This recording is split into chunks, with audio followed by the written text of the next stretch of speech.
안녕하세요. 어디 말하기에도 창피한 가정사를 하나 가지고 있는 40대 중반 며느리입니다.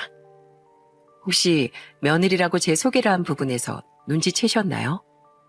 네, 제 가정사는 저희 친정이 아니라 제 시댁에 관한 이야기입니다.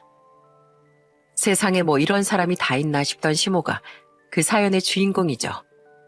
시모는 어처구니 없는 만행으로 인해 결국 자신의 무덤까지 파고 말았는데요. 그 황당했던 사건에 대해 지금부터 허심탄회하게 이야기를 시작해보겠습니다. 저는 다정한 부모님 아래에서 두 남동생과 평화롭게 자랐어요. 저희 아빠는 택시 운전을 하고 엄마는 식당 일을 하며 우리를 키워주셨죠. 그렇게 평범한 성장 과정을 거쳐 저는 나이 34세 2살 많은 남편과 결혼을 했습니다. 어머마, 너 표정이 왜 그래? 속이라도 안 좋니? 너 아픈데 괜히 우리가 밥 먹자고 부른 거 아니야? 시아버지는 원래 형사셨어요.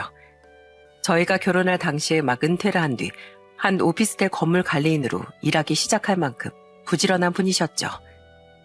남편과 남편의 동생인 시누인, 세상에서 가장 존경하는 사람이 시아버지라고 말하더군요. 그만큼 시아버지는 성실하면서도 가족을 사랑하고 자식들의 울타리가 되어주던 멋진 아버지였다고 해요.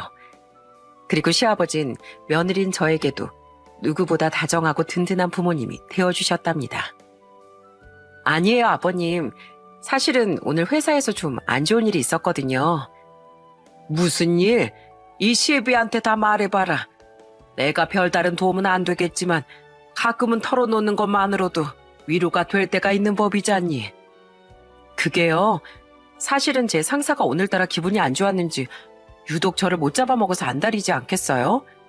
제 실수도 아닌데 저한테만 소리를 버럭버럭 지르고 진짜 오늘은 너무 일하기 서럽더라고요. 뭐야? 아이 감히 우리 며느리한테 누가 그런 짓을 해? 어디 앞장서거라. 어? 아이 우리 며느리가 외모가 빠져 성격이 빠져 능력도 출중한데 누가 감히 우리 며느리한테 목소리를 높여? 내가 가서 아주 혼쭐을 내주마. 이 저녁에 아버님이요? 그러다 저 진짜 잘려요. 시아버진 저희 아빠 다른 의미로 다정한 부모님이셨어요. 시아버지와 고민 이야기를 나누다 보면 어느새 웃고 있는 저를 발견하게 됐죠. 그리고 그런 시아버지를 닮아 남편은 두 아들에게 다정한 아빠, 저에겐 든든한 남편, 그리고 저희 친정엔 살가운 사이가 되어주었습니다. 장인어른, 다음 주말에 저랑 같이 등산 가는 거 잊지 않으셨죠? 아이고, 나야 좋네만 재미도 없는 장인이랑 정말 주말을 보내도 괜찮겠나? 재미가 없다뇨. 올해 제 목표는 장인어른보다 앞장서서 정상에 도착하는 일이라고요. 장인어른은 어쩜 그렇게 체력이 좋으세요? 장인어른하고 등산하다 보면 승부욕이 타올라서 시간이 어떻게 가는 줄 모르겠다니까요. 싹싹한 남편은 친정 아빠의 기세우기 달인이었습니다. 아부처럼 보이지 않게 남편은 항상 저희 아빠를 축혀 세워줬어요. 남편과 대화하다 보면 아빠의 입꼬린 어느새 관자놀이까지 올라가 있곤 했죠. 장모님, 장모님! 아유, 무거워. 비키세요. 이 사이 지나갑니다. 아니, 안 써봐. 그게 웬 냄비야? 엄마, 말도 마. 애들 아빠 아침부터 일어나서 삼계탕 끓인다고 난리쳤어. 인터넷에서 맛있게 끓이는 법을 봤대나 뭐라나. 복날이라고 시댁에 드릴 거 여기 갖고 올 거 두 냄비나 끓였다니까. 세상에. 아유, 고맙네 안서방. 내 살다 남편도 아니고 복날에 사이가 끓여준 삼계탕 먹어볼 거라곤 생각도 못 해봤어. 남편이 친정에 다녀가면 친정엔 유쾌한 기운이 가득 차오르곤 했습니다. 동생들도 동생들과 결혼한 올케들도 분위기 메이커라며 저희 남편을 참 좋아했어요. 이렇게 좋은 사람이었으니 저도 시댁에 잘하고 싶었죠. 하지만 안타깝게도 저는 시댁에 가는 일이 마냥 즐겁지 않았습니다. 애게, 아이 복날이라고 가져온 게 고작이 삼계탕이라고? 공기업 다니면서 돈도 잘 버는 애가 시간 낭비만 하게 이게 뭐냐? 차라리 용돈을 좀 두둑하게 다 모으지. 얘 어머마, 설마 너 돈 아끼고 싶어서 네가 우리 주덕이 조종했니? 네? 그게 무슨 말씀이세요, 어머님? 이 사람이 식구들 먹이고 싶다고 얼마나 열심히 준비한 음식인데요. 그리고 왜 가만히 있던 절 그렇게 쪼잔한 사람으로 만드세요? 그건 바로 시모 때문이었습니다. 시모는 그 좋은 시아버지가 어쩌다 이런 분을 중매로 만났을까 싶어 안타까울 정도로 욕심 많고 이기적인 사람이었어요. 게다가 게으르고 사치까지 심해서 자기 손으로 돈 한 번 벌어본 적 없으면서도 그렇게 비싼 옷, 브랜드 제품만 좋아하는 사람이었죠. 남편이 끓여간 삼계탕에 감동했던 친정 부모님과 시아버지와 달리 시모는 남편에게 핀잔을 주더군요. 줄 거면 돈으로 주지 뭐 이런 쓸데없는 짓을 했냐면서요. 그 화살이 저에게까지 튀어서 얼마나 기분이 나빴는지 모릅니다. 그럴 때마다 시아버진 시모에게 버럭 화를 내셨어요. 당신, 내가 애들한테 제발 돈돈거리지 좀 말라고 했지? 세상에 자기한테 해준 거 하나 없는 엄마한테 손수 삼계탕 끓여다 주는 착한 아들이 어디 있어? 자식 대학 다닐 때 알바해서 번 코 묻은 돈도 뺏어가는 엄마를 원망하지도 않고 이렇게 잘하는 아들이 어디 있다고? 이 사람 좀 봐. 내가 왜 애들한테 해준 게 없어요? 평생 당신이 벌어오는 경찰 박봉 가지고 애들 먹이고 입히고 키운 게 나은데 그 키워준 값 좀 일찍부터 받아낸 게 그렇게 잘못이에요?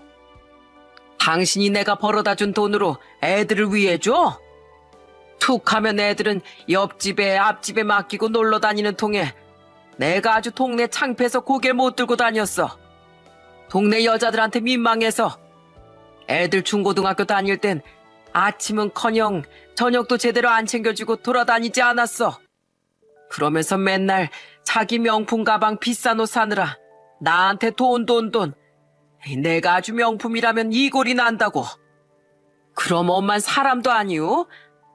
나도 집에만 있기 답답하니까 그런 식으로 스트레스 좀 푼 거죠. 생활비라고 꼴랑 얼마 주지도 않았으면서. 집에 있는 시간이 나가 있는 시간보다 적은데 뭐가 답답해. 그리고 그렇게 돈이 필요하면 직접 나가서 벌라니까 그건 또 싫다며. 어휴, 답답하다, 답답해. 어머마, 미안하다. 너랑 애들 보는데 매번 이렇게 안 좋은 모습 보여서. 나도 미안해, 여보. 괜히 어머니한테 저런 소리 듣게 해서. 네, 어머니. 다음부터 어머니한테 이런 거 안 해다 드릴게요. 앞으로는 아버지한테만 뭐든 해드릴 거예요. 엄마, 난 엄마 이러는 거 볼 때마다 진짜 집에 오기 싫어져. 난 남녀 바꿔서 엄마 같은 남편 만날까봐 결혼도 진짜 안 하고 싶어.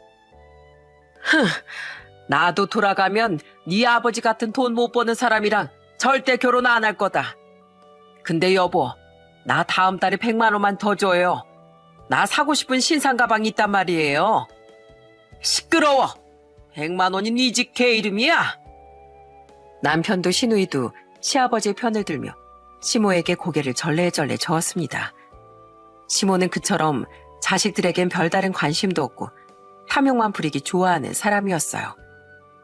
하지만 자신이 돈을 벌기 싫으니 시아버지께 받은 돈을 아끼려고 남에겐 인색하기 굴기 바빴죠. 한 번은 궁금한 마음에 남편에게 물은 적이 있었습니다. 아버님은 저렇게 화를 내시면서도 왜 어머니께 매번 생활비를 주시는 거야? 이젠 당신도 결혼하고 아가씨도 따로 나가 사는데. 사실 어머니가 나랑 동생은 나오면서 목숨이 위태로우셨대. 나 땐 그래도 괜찮았는데 동생 낳을 땐 진짜 저 세상 문턱까지 다녀오셨다고 그러더라고. 그러다 보니까 아버진 어머니에 대한 미안함이 있으신가 봐. 그래서 어머니랑 허구한 날 다투시면서도 어머니한테 더 모질게 못하시더라. 나도 동생도 어쨌든 목숨 걸고 낳아주신 우리 어머니니까 잘해드리려고 하는 거고. 근데 우리가 대학 다닐 때고 취업하고 나서도 몇 년 동안 계속 돈을 요구하시니까 이건 아닌 것 같아서 언제부턴가 돈은 안 드리게 된 거야. 그 말을 들으니 저도 웬만하면 참고 시모에게 잘해드려야겠다는 생각이 들더군요. 하지만 시모를 겪으면 겪을수록 그 마음가짐이 자꾸 흐려지더라고요. 시모는 종종 남편과 시누에게 돈을 요구했는데 잘 통하지 않자 제게까지 용돈을 요구하기 시작했습니다.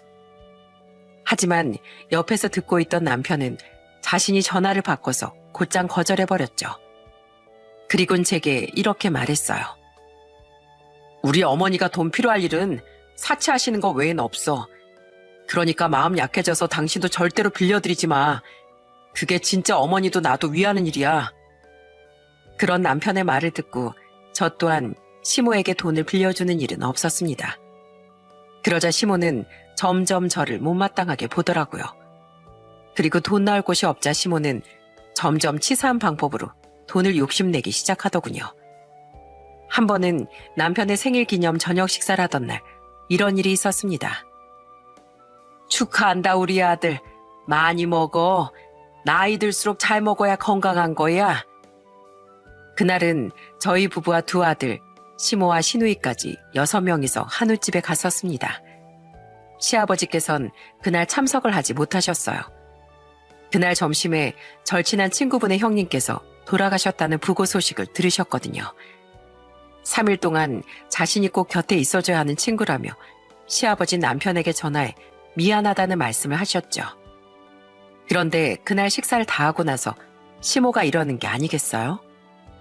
어머마, 뭐하니? 회사나 안 하고. 네? 저희가요? 오늘 분명 아버님이 사주신다고 예약한 식당이었잖아요. 우리 영감이 못 왔잖아. 그럼 이 자리의 주인공인 너희가 당연히 내야지. 돈도 안 버는 내가 내리? 참석해서 축하해 준 것만 해도 고마워해야 하는 거 아니냐? 그날 소고기를 거의 6인분을 혼자 먹어치운 사람이 바로 시모였습니다. 게다가 물냉면과 비빔냉면에 된장찌개까지 죄다 시킨 뒤 반도 못 먹고 남긴 사람도 바로 시모였죠. 그런데 대뜸 생일의 주인공인 남편에게 돈을 내라고 하지 않겠어요? 물론 돈이야 낼 수 있었지만 같은 말을 해도 기분 나쁘게 하는 시모 때문에 기분이 썩 좋지 않더군요. 마찬가지로 당황한 시누이는 자신이 결제하겠다며 나섰는데 그런 시누이를 막느라 정말 애를 먹었습니다. 아니에요 아가씨. 비싼 선물까지 주셨는데 바깥까지 내시다뇨. 저희가 낼게요. 괜찮아요. 저와 남편은 집으로 돌아가며 그래 어머님이 무슨 돈이 있으셨겠어. 아버님도 사주신다고 말씀은 했지만 경황이 없으셨겠지 하고 이해했습니다. 시모 말대로 다 같이 즐겁게 먹었으면 된 거다 싶었죠. 하지만 그날 저녁 시아버지 전화를 받고 정말 기겁을 했네요. 어머마, 오늘 식사는 잘했니? 근데 우리 주덕이가 아직 내가 준 봉투 안 열어봤어? 내가 용돈이랑 같이 편지도 넣어놨는데 애가 통 연락이 없어서 말이야. 애 성격에 감사하다고 벌써 전화라고도 남았을 텐데. 네? 무슨 봉투요? 네 시어머니가 주덕이한테 돈 봉투 안 줬어? 내가 주덕이 주라고 30만 원 넣어서 줬는데 식사값이랑 별개로 말이다. 아니요, 못 받았어요. 식사비도 저희가 냈는데요. 기가 막혔습니다. 알고 보니 시모는 시아버지에게 식사비와 남편의 용돈까지 받았으면서 입을 싹 닦은 거더라고요. 시아버지 노발대발하며 전화를 끊으시더군요. 옆에서 대화 내용을 들은 남편도 어이가 없어서 한숨을 쉬었죠. 시모는 그날 시아버지에게 엄청나게 쓴소리를 들은 모양이었어요. 그런데 그 화살의 방향이 또 저에게 오지 않겠어요? 시모는 만만한 며느리인 제게 그렇게 또 트집을 잡기 시작한 거예요. 얘, 너 진짜 웃긴다. 네가 네 시아버지한테 일렀다며? 내가 주덕이 생일 식사비랑 용돈 안 줬다고. 네? 제가 이르긴 뭘 일러요. 받은 적이 없으니까 당연히 있는 그대로 말씀드린 건데요. 그게 그거지. 너 다 알면서 그런 거 내가 다 안다. 그래, 내가 그 돈 가지고 새 지갑 좀 샀다. 사고 싶은 게 있으면 내가 그 돈 좀 쓸 수도 있는 거지. 그게 그렇게 고가웠니? 말도 안 되는 소리 하지 마세요, 어머님. 길은 어머님이 버리셔놓고 왜 엄한 저한테 화풀이세요? 어머니, 지금 집사람한테 전화해서 무슨 소리 하시는 거예요? 우린 더 할 말 없으니까 이런 소리 하실 거면 전화하지 마세요. 화장실에서 나오던 남편은 소리를 듣고 기겁을 하며 제 전화를 빼앗아 갔습니다. 그리곤 소리를 빽 지른 뒤 전화를 끊어버렸죠. 그 일로 시아버진 잔뜩 화가 나서 시모에게 주는 생활비를 대폭 줄이셨다는군요. 시아버진 그 이야기라며 남편에게 따로 용돈 50만 원을 보내주셨죠. 그런데 그 일의 여파는 희한하게도 또 저에게 오더라고요. 시아버지 생신을 맞아 시댁에 갔던 날, 시모는 저를 은밀하게 주방으로 불렀습니다.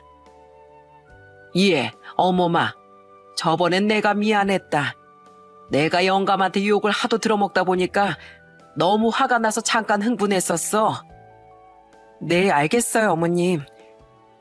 그리곤 웬일로 제게 사과를 하지 않겠어요? 솔직히 여기다 못 적어서 그렇지 시모가 유독 저에게만 트집을 잡는 일이 정말 많았습니다. 그때마다 남편과 시아버지 생각해 최대한 참았었는데 저 땐 정말 정이 크게 떨어졌던 거죠. 그런데 갑자기 사과라니 저로선 어리둥절할 수밖에요. 하지만 시모가 제게 사과를 한 이유를 안 순간 역시나 싶더라고요. 그래, 그럼 그때 일은 잘 마무리된 줄 알마? 그래서 말인데 어머마, 나 돈 좀 다오. 한 200 정도만. 네? 돈이요? 갑자기 그 큰 돈을 왜요? 아, 왜긴 내가 쓸 데가 있으니까 그렇지. 네 시애비가 대뜸 내 생활비를 줄여버렸잖니. 그래서 생활비가 부족해서 그러니까 네가 좀 도와다오. 식비, 공과금 전부 아버님이 책임지시는 거로 아는데 무슨 생활비가 따로 200이나 필요하세요. 그리고 그런 큰 돈 저 멋대로 못 드려요. 정 필요하시면 남편이랑 상의부터 해볼게요. 시모는 시아버지가 용돈을 줄이자 돈이 필요했던 겁니다. 그리고 남편과 상의해보겠다고 둘러댄 제 말에 시모는 갑자기 버럭을 하더라고요. 예, 넌 아내라는 애가 따로 꿍쳐둔 비상금도 없니? 그걸 굳이 뭐하러 주덕이랑 상의해? 부부끼리 돈 쓰는 일은 당연히 상의해야죠. 급한 일이세요? 사정을 말씀해 주시면 남편한테 제가 잘 얘기해 볼게요. 너 지금 일부러 그러는 거지? 내가 쓸 데가 있다며 있는 거지. 무슨 말이 그렇게 많어? 내가 우리 아들 신이 내린 직장이라는 공기업 직원 만들 때까지 얼마나 고생했는지 알기나 해? 겨우 쥐꼬리만한 월급 받는 중소기업 다니는 주제에 우리 아들 돈으로 호의호식하고 살면 나한테 감사해야 하는 거 아니냐? 다른 집 며느리들은 알아서 용돈도 잘 찔러주고 한다더만 넌 대체 뭐야? 너 가정교육을 대체 어떻게 받은 거니? 어? 네 부친 사업이 망했다더니 자식 농사도 엉망으로 지으신 모양이구나. 잔말 말고 200 보내. 주덕이한테 말하지 말고. 지금 저희 아빠 욕하셨어요? 진짜 더 이상은 못 참겠네요. 어머님이 제 남편 키우느라 고생하셨다고요? 그런데 왜 저희 남편이 어머님 이야기만 나오면 한숨부터 쉴까요? 어머님이 그렇게 자식한테 헌신하셨는데 왜 제 남편이나 아가씨가 어머니께 알아서 용돈도 안 챙겨드릴까요? 지금 남편한테 말하지 말라는 거 보니까 어머님 이미 제 남편이랑 아가씨한테 돈 달라고 했다가 거절당하신 거죠? 아니, 예, 그 목소리 좀 낮춰라. 어? 다들 듣겠어. 크게도 못하실 말씀을 왜 저한테만 하세요? 제가 그렇게 만만하세요? 죄송한데 저희 부모님 욕 듣고도 그냥 넘어갈 만큼 성격 좋은 사람이 아니라서요. 그렇게 돈이 필요하시면 나가서 아르바이트라도 하시면 되잖아요. 평생 아버님 벌이에 몇 년 동안 남편이랑 아가씨 돈까지 그렇게 가져가셨으면서 대체 무슨 돈이 그렇게 부족하신데요? 아버님이 주시는 돈 외에 200만 원이 제 가정교육을 욕하면서까지 왜 필요하신데요? 이게 다 무슨 소리야? 200? 당신 지금 어머님한테 돈 달라고 하고 있었어? 저는 화가 나서 앙칼지게 소리쳤습니다. 시모는 당황하며 제 입을 막으려고 했지만 이미 저는 화가 지나치게 난 상태였어요. 자식에게 부모님이란 아킬레스건이나 마찬가지잖아요.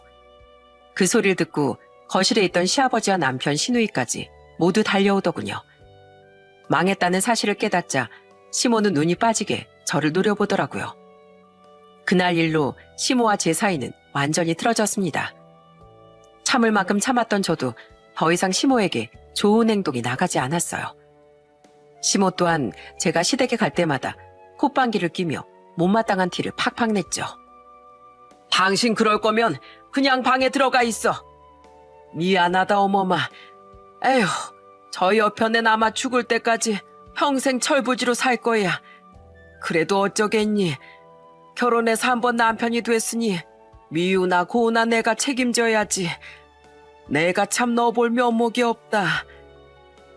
아마 항상 제 편을 들어주던 시아버지가 아니었다면 저는 진즉 시댁의 발길을 끊었을 겁니다.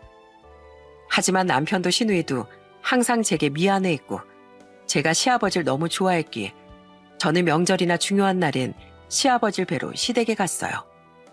그 이외의 날엔 시아버지께만 따로 전화를 드리거나 밖에서 찾아뵙곤 했죠.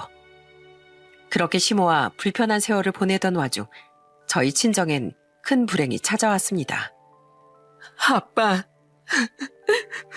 이렇게 갑자기 가시면 우린 어떡해요? 친정 아빠는 제가 결혼한 지 9년 뒤 갑작스럽게 세상을 떠나셨어요.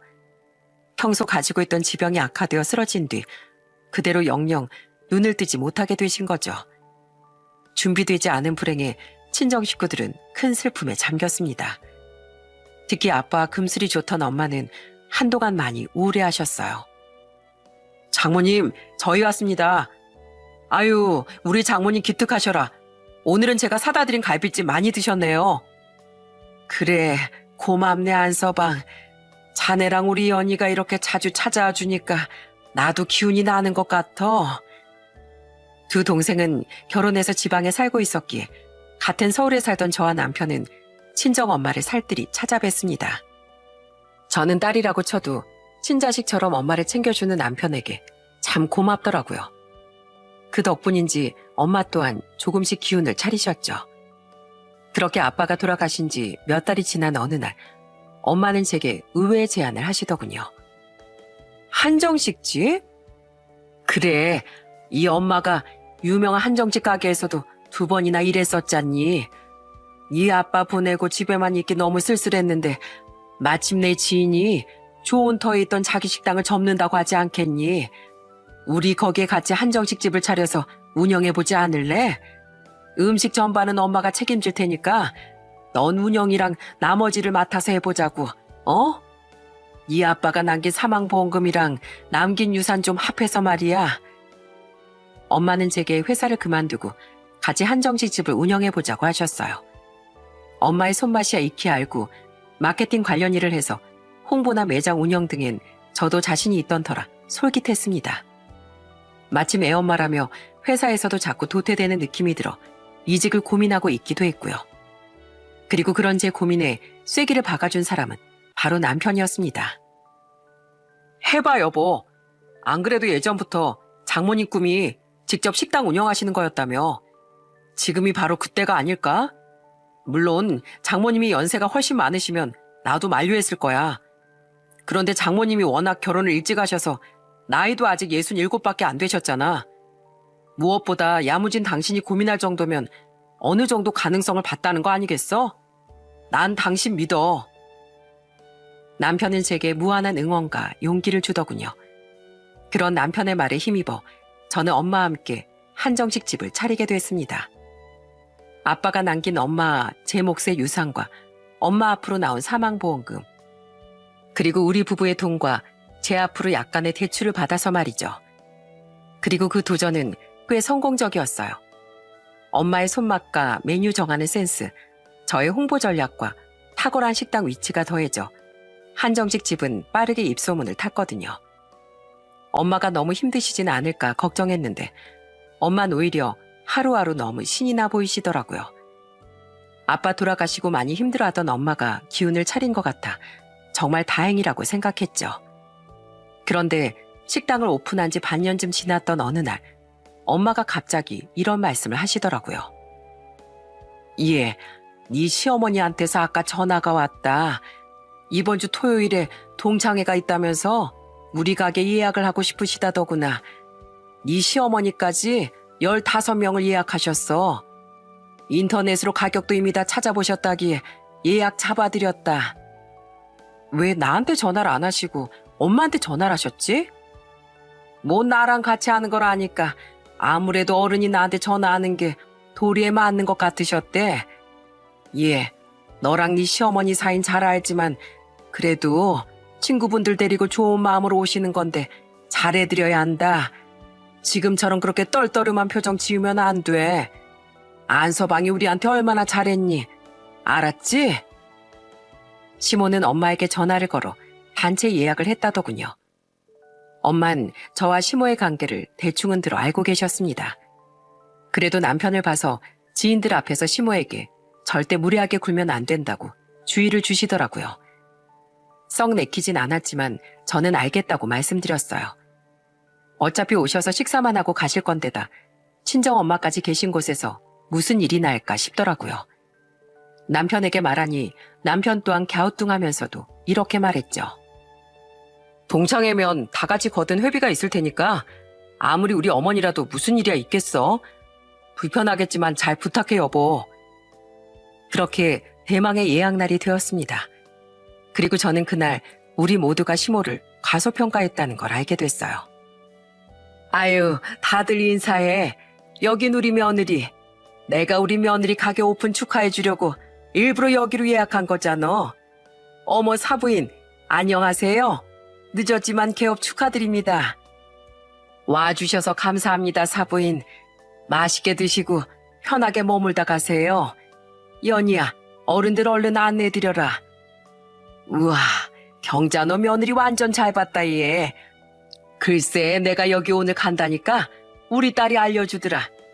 여기 가격도 좋고 구성도 좋아서 요새 상견례도 많이 하러 오는 데래. 엄만 주방에서 일하다 말고 시모와 손님들을 맞으러 입구까지 나와 인사하셨습니다. 저는 그래도 시모의 체면을 살려주려 최대한 밝게 시모와 친구분들을 맞이해드렸죠. 저희 가게 한정식은 인당 7만 원 정도 했었는데 시모의 테이블엔 음료수와 술까지 포함해 약 115만 원이 나왔어요. 예 어머마, 여기 메인 음식 리필되지? 안 돼도 되게 해봐, 어? 다들 맛있어서 더 먹고 싶다고 난리다. 내 체면 좀 살려줘. 아, 원래는 안 되는데 해드릴게요. 엄마가 서비스 많이 드리라고 했거든요. 시모는 한 번씩 나와서 제게 자꾸만 서비스를 요구했습니다. 언제 우리가 그렇게 친했다고 팔까지 툭툭 치며 말이죠. 솔직히 시모만 생각하면 주기 싫었지만 저는 엄마의 말을 상기하고 또 상기시켰어요. 그래, 어차피 잘해드리기로 한 거 웃으며 해드리자 싶어 저는 시모에게 적당한 선에서 서비스도 많이 드렸죠. 그렇게 모든 음식이 나간 뒤 저는 카운터에 앉아 잠시 정산을 하고 있었습니다. 그때 술이 취한 건지 갈지자로 걸으며 시모가 혼자 다가오더군요. 뭐 더 필요하세요, 어머님? 아니, 이제 먹을 거 다 먹었다. 아유, 취한다. 그래, 얼마 나왔니? 저는 시모가 일찌감치 계산을 하러 나온 줄 알았습니다. 저는 조금 전 엄마의 당부에 따라 시모에게 마지막까지 좋은 마음으로 말했어요. 115만 원인데요. 15만 원 할인해서 그냥 딱 100만 원만 받을게요, 어머님. 오늘 와주셔서 감사해요. 그래, 감사하지? 남들은 돈 들여서 홍보한다고 한다는데 사실 이렇게 친구들 잔뜩 데려온 것만 해도 공짜로 홍보하는 거 아니냐? 네가 평소에 아무리 싹수 없게 굴어도 역시 이 시애미밖에 없지? 그냥 좋은 마음으로 왔으면 좋게 끝내면 되지. 시모는 또 말을 꼭 저런 식으로 하더군요. 짜증이 난 저는 얼른 시모를 보내버려야겠다 싶어 퉁명스럽게 물었습니다. 아, 네. 카드로 하실 거예요? 얘는 너 지금 내 말 듣도 못 알아듣는 척 하는 거냐? 네? 방금 내가 말했잖아. 내가 공짜로 홍보해 준 거라고. 여기가 아무리 요새 좀 잘 된다고 해도 이제 오픈한 가게 아니냐. 그럼 돈을 들여서라도 홍보해야 할 판에 내가 공짜로 해준 거잖아. 그러니까 100만 원치 정도는 공짜로 해줘도 괜찮겠지? 그게 무슨 말씀이세요, 어머님? 제가 홍보해달라고 부탁드린 것도 아니고 서비스 잔뜩에 15만 원 할인까지 해드렸잖아요. 그래서 여기까지 와준 시애미한테 돈을 받겠다는 거야, 뭐야? 예, 난 네 남편 엄마야. 시모는 애초부터 공짜로 먹을 생각으로 저희 가게에 왔던 겁니다. 아마 제게 전화하며 거절당할지도 모르니 처음부터 저희 엄마에게 전화를 건 것 같더라고요. 그런데 시모와 지낸 세월이 있다 보니 저도 시모의 성격이 어떤지 대충은 알지 않습니까? 거기다가 술까지 취한 시모를 보니 이 사람은 도저히 말이 안 통할 거라는 생각이 강하게 들었어요. 어머님, 저 일해야 하니까 더 길게 말하지 마시고 돈 주세요. 안 그럼 어머님 친구분들도 계시고 저희 엄마까지 있는 여기에서 진짜 크게 망신당하실 거예요. 그 100만 원 순수한 제 돈이 아니라 여기에서 힘들게 일하시는 저희 엄마 그리고 직원분들의 노동값이에요. 그래서 어쩌라고? 불만 있으면 그 직원들도 나처럼 사장 며느리 얻으라고 해. 마지막으로 말씀드릴게요, 어머님. 얼른 그냥 계산하세요. 저 더는 안 참을 거예요. 안 참어? 네가 안 참으면 어쩔 건데. 야, 너네가 저번에도 말했지? 어디 어른한테 감히? 너 가정교육을 대체 어떻게 받은 거야? 너 지금 나한테 이러는 거 죽은 네 아빠 욕 보이는 거야? 어디 시애미한테 돈을 받으려고 해? 이 불효막심한 거사.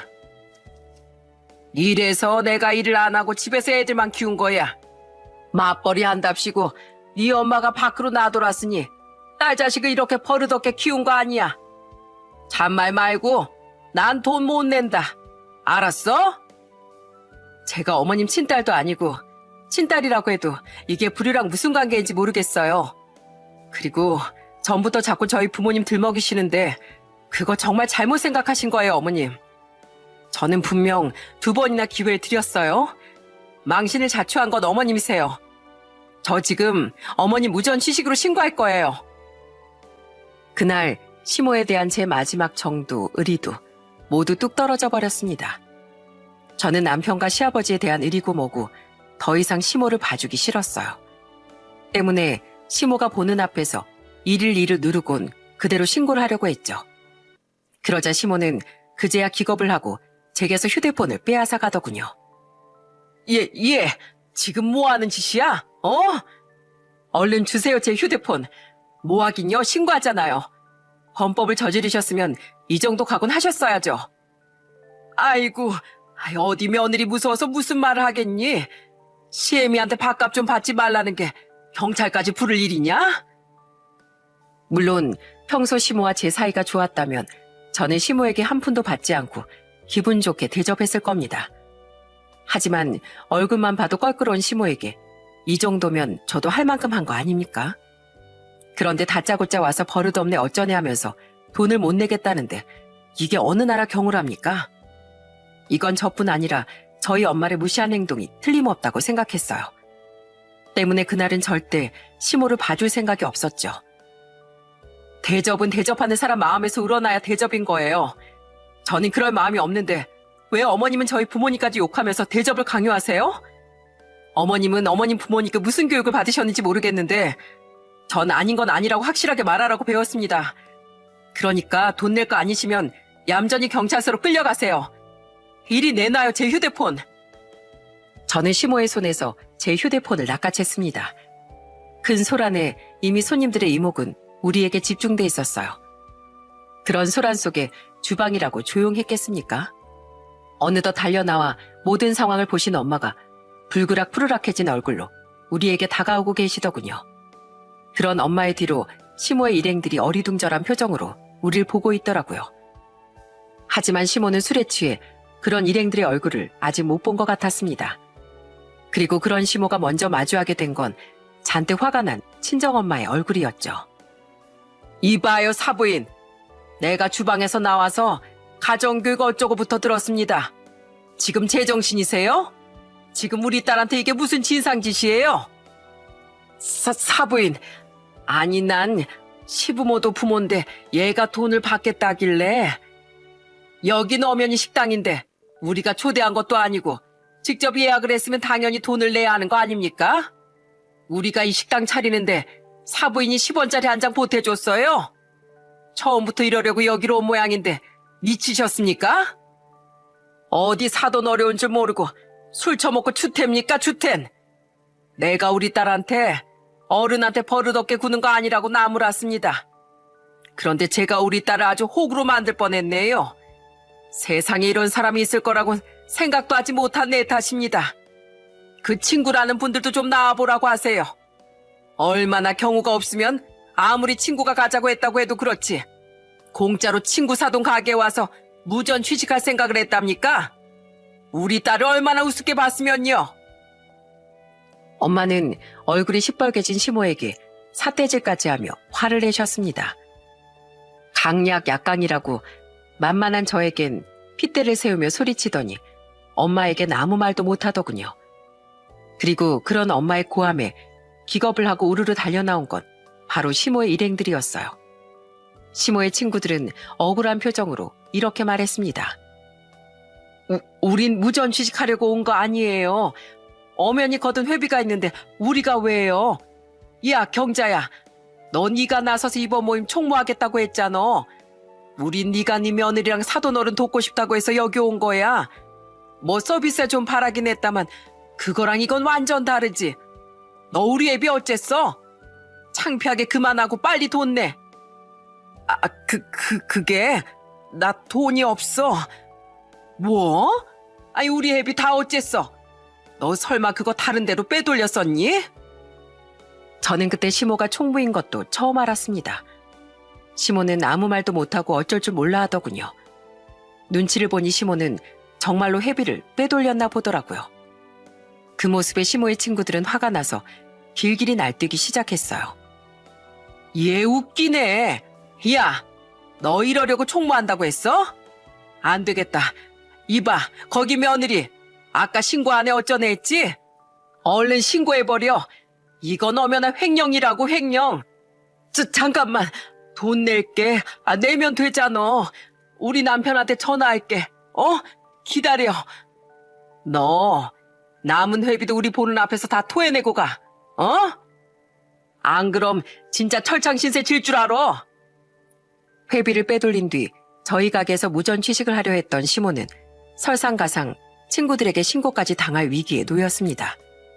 그 모습에 기가 차서 저도 엄마도 직원들과 손님들까지 전부 시모를 쳐다봤어요. 당황한 시모는 눈물을 글썽이며 어디론가 전화를 하더군요. 그 상대는 바로 시아버지였죠. 여보, 당신 지금 돈 좀 가지고 있어?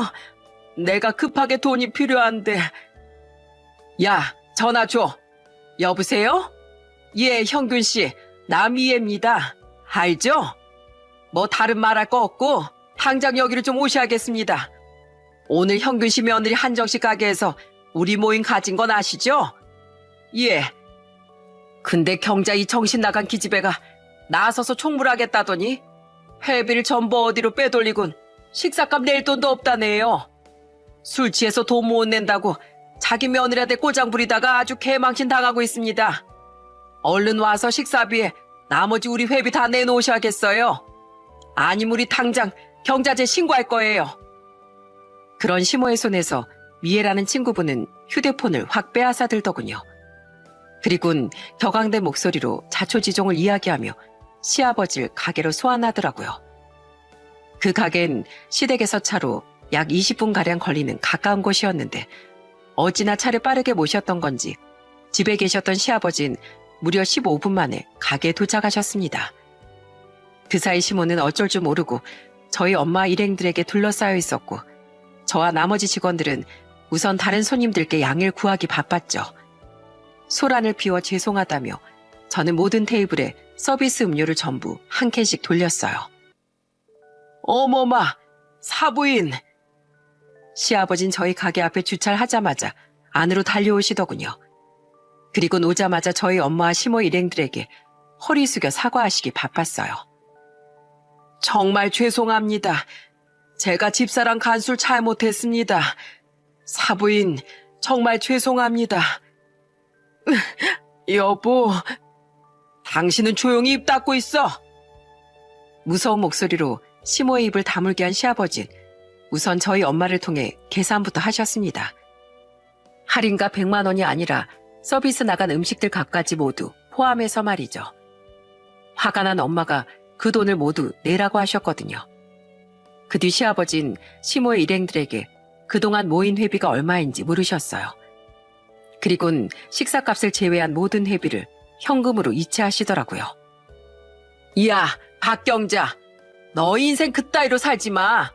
남편 잘 만나서 오늘 운 좋은 줄 알아. 2번 다시 우리 모임에 얼굴 들이밀기만 해봐. 얘들아, 가자. 쟤 때문에 이게 무슨 개망신이야? 시모의 일행들은 욕짓거리를 남긴 채 저희 가게를 나갔습니다. 우린 다른 손님들의 이목을 피하고자 직원분들께 가게를 잠시 부탁한 후 가장 구석진 룸으로 향했어요. 그리고 시아버진 시모에게 불효령을 내리며 사과를 시키시더라고요. 당신 당장 허리 숙여서 사과드려. 대체 왜 여기까지 와서 아들 망신을 시키는 거야? 어?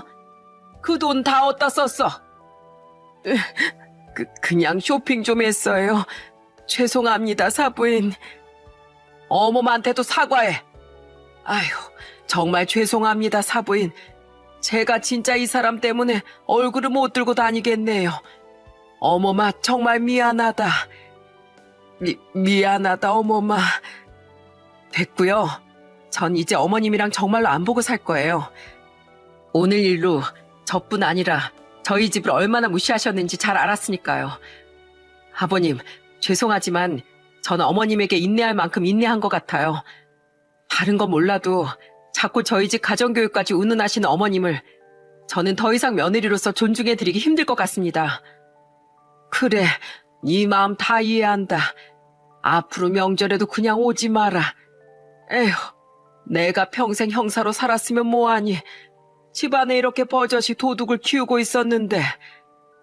사돈어른, 우리 연희한테 들어서 사돈어른께서는 좋은 분인 거 저도 잘 알고 있습니다. 그런데 저도 애미고 사람인지라 우리 딸한테 더는 사부인께 잘하라는 말은 못할 것 같네요.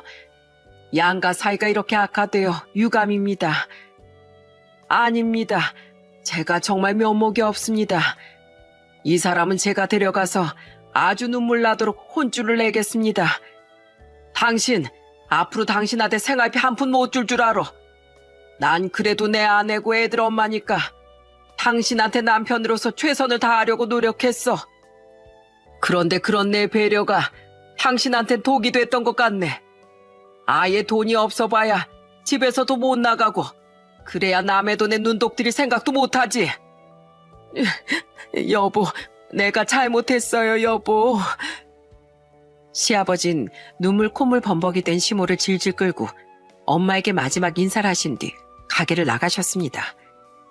저는 엄마에게도 죄송하다고 말씀드렸어요. 그러자 엄마는 제 등을 토닥이며 이렇게 말씀하시더라고요. 됐어. 네가 아니라 뭣도 모르고 네 시어머니 예약을 받아버린 내 잘못이지. 세상에 어쩜 저런 여자가 다 있니? 그날 전화로 이야기를 들은 남편은 회사 상사들과의 등산 일정이 끝나자마자 저희 가게로 달려왔습니다. 그리고 눈치를 보며 저희 엄마와 저에게 사과를 하더라고요. 죄송합니다, 장모님. 저도 정말 저희 어머니 때문에 미치겠어요. 여보, 많이 놀라고 속상했지? 그래, 당신 말대로 이제 우리 어머니 안 보고 살자. 나한텐 자식보다 노는 게 좋았던 어머니보다 당신하고 우리 애들이 훨씬 중요해. 에휴, 부모 뜻대로 되는 자식 없다지만 자식 뜻대로 되는 부모도 없는 법이지. 자네도 많이 속상하겠구먼. 엄만 면목 없어 하던 남편을 위로해 주셨습니다. 그날 이후 저는 정말로 시모와 인연을 끊고 시아버지와만 연락하고 교류하며 살려고 했어요. 명절에 시댁엔 남편만 보내며 말이죠. 그런데 그 소동으로부터 얼마 안 지났던 며칠 뒤 엄청난 반전이 우릴 기다리고 있지 않겠어요? 아버님, 이 시간에 어쩐 일이세요? 어머, 술 드셨어요? 어느 날 저녁 시아버진 술을 드시고 저희 집을 찾아오셨어요. 저와 남편은 무슨 일인가 싶어 걱정스러운 마음으로 시아버지를 안으로 모셨죠. 그리고 물을 한 잔 마신 시아버지 입에서 나온 말은 충격 그 자체였습니다. 시아버진 대뜸 눈물을 떨구며 이렇게 말씀하셨어요. 아버지, 왜 우세요? 내가 그동안 인생을 참 잘못 살았던 것 같다. 주더가 네 엄마 바람이 났었더라. 네? 바람이요? 시아버지 말을 듣고 우린 둘 다 뒤로 넘어갈 뻔했습니다. 시아버진 울적한 목소리로 직접 시모의 뒤를 조사했다고 하시더군요. 생각해보니까 이상해서 말이야. 네 엄마가 분명 빼돌린 회비로 쇼핑을 했다고 둘러대지 않았니? 그런데 생각해보니까 최근 몇 달 사이에 네 엄마가 집에 뭔가를 사온 걸 못 본 것 같은 거야. 생활비는 생활비대로 받아가는데 돈 없다면서 집에 맨날 김, 깍두기 이런 반찬만 올라오고. 그래서 뭔가 이상하다 싶어서 내가 뒷조사 좀 해봤다. 형사 인생만 몇십 년을 살았는데 미행하고 뒷조사하는 건 일도 아니었으니까. 근데 황당하게도 최근 몇 달 새 네 엄마가 웬 젊은 술집 놈한테 빠져 있었더라고. 그 동창 모임 회비도 죄다 빼돌려서 그 놈한테 갖다 바쳤었던 거야. 심지어 시모는 이런 말하기 그렇지만 정상적인 바람도 아닌 술집 제비를 보러 가서 술값을 쓰고 선물을 해댔던 겁니다. 회비를 빼돌리고 시아버지가 준 생활비를 쪼개서 말이죠. 시모에게 의리를 지키며 사느라 얼마나 시아버지가 힘들었는지 알기에 시아버지의 눈물이 이해가 되더군요. 시아버진 모든 사실을 알자마자 시모에게 이혼을 통보하셨다고 합니다. 방금 짐 싸서 어디로든 가라고 통보하고 나오는 길이다. 나 집에 들어올 땐 얼굴 안 보고 싶다고 말이야. 난 아무리 그 여편 내가 내 속을 썩이고 자식들에게 못했어도 남편으로서 끝까지 책임을 다하려고 했다. 그런데 그런 내 마음을 끝내 네 엄마가 짓밟는구나. 나도 할 만큼 했으니 이젠 끝을 보련다. 크게 낙담한 시아버지께 어떤 위로를 해드려야 할지 모르겠더군요. 저는 눈물을 흘리며 시아버지의 손을 잡아드렸어요. 반면 마찬가지로 크게 배신감을 느낀 남편은 화를 주체하지 못해 한숨을 연신 쉬더라고요. 그런데 그 순간 타이밍 좋게도 시모가 저희 집에 찾아오지 않았겠어요? 하지만 남편은 그런 시모를 집에도 들이지 않고 냉큼 쫓아내버렸습니다. 여기가 어디라고 오세요? 네? 주더가 네 아버지 여기 있지? 엄마 잠시만 들어가게 해다오. 여보, 나예요. 미안해요, 여보. 내가 잠깐 미쳤었나 봐요. 그냥 다들 나만 맨날 구박하니까 너무 외로워서 잠깐 한눈 팔았던 거예요. 내가 당신을 떠나서 어딜 가서 살아요? 네? 내가 잘못했어요. 당신이 가진 것에 조금이라도 만족했다면 절대 외로웠을 리가 없어. 우리 가족은 나뿐 아니라 애들도 당신한테 최선을 다했으니까. 하지만 돈 욕심만 부리면서 행복을 걷어찬 건 당신이야. 거기다가 당신은 당신 욕을 주체하지도 못하고 날 배신하기까지 했어. 난 당신한테 최선을 다했고 이젠 아무런 미안함도 미련도 없어. 어차피 돈도 없는 여편네한테 내가 위자료 청구까지는 안 할게. 애들 낳아준 의리를 생각해서. 근데 이혼하고 나면 이제 두 번 다시 내 앞에 나타나지 마. 애들 앞에도. 그 순간 난 당신한테 위자료까지 청구할 거야. 알았어? 알아들었으면 냉큼 가버려. 아버지 말 들으셨죠? 저 아버지 배신한 어머니 평생 용서 못해요. 그래도 저 낳아주신 어머니니까 더 이상의 악담은 하지 않을게요. 그러니까 이만 돌아가 주세요. 시아버진 단단히 결심을 하신 건지 시모에게 겁박까지 하시더군요. 현관까지 나가보지 않아서 시모의 표정은 보지 못했습니다. 하지만 남편이 현관문을 닫기 전 밖에서 흐느끼고 있는 것 같은 시모의 울음소린 들을 수 있었어요. 결국 이후 시모는 시아버지에게 약간의 재산 분할을 받은 뒤 이혼을 당해야 했습니다. 남편은 물론 시누이 또한 시모에게 큰 배신감을 느낀 뒤 절연을 선언했다고 하더라고요. 그렇게 시모는 욕심만 부리다 결국 가족 모두에게 버림받고 쓸쓸한 노후를 살게 됐어요. 그로부터 1년이 지난 지금 마지막으로 시누이에게 듣기로 시모는 고향으로 내려가 중국집 식당에서 설거지를 구해 근근히 살고 있다더군요. 가끔 친척들을 통해 남편과 시누이에게 동정심을 호소하려는 시도를 하는 것 같은데 차마 시아버지 겁박 때문에 연락은 못하고 있는 것 같습니다. 하지만 남편과 시누인 시아버지를 배신한 시모를 아직까지 전혀 용서할 생각이 없다네요. 지금 저는 여전히 친정엄마와 한정식집을 운영하며 남편과 아이들과 잘 살고 있습니다. 시모의 말로가 안타깝긴 하지만 스스로 자초한 일이니 동정심을 갖진 않으려고요. 한편 저와 남편은 반년 전 친정엄마와 합가를 했어요. 시아버지께는 딱히 죄송하지 않았던 게 비슷한 시기에 시누이가 시아버지와 합가를 했거든요. 전 저희 엄마가 싫어서 나가 살았던 거지 원래 별로 독립은 안 하고 싶었어요. 저는 결혼 생각도 별로 없어서 혼자 남은 아빠랑 평생 오순도순 살려고요. 앞으로 저희 엄마도 이제 없으니까 자주 놀러 오세요, 새언니. 참 씁쓸한 일이지만 시모가 없으니 시댁엔 더 큰 평화가 찾아온 것 같습니다.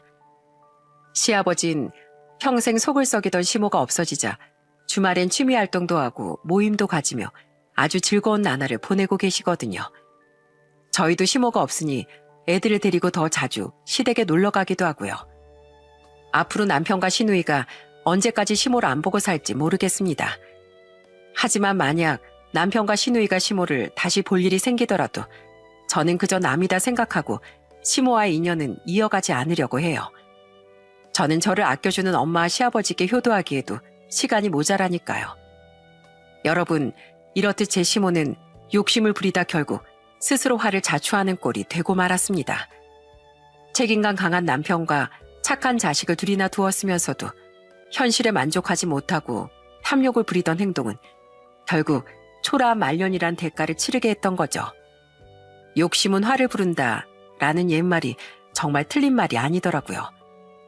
욕심을 부린다고 행복이 찾아오지 않는다는 걸, 진정한 행복은 가진 것 안에서 찾아야 한다는 말을 사연을 마무리하며 덧붙이고 싶습니다. 제 이야기 끝까지 들어주셔서 감사드려요. 모두 행복하세요.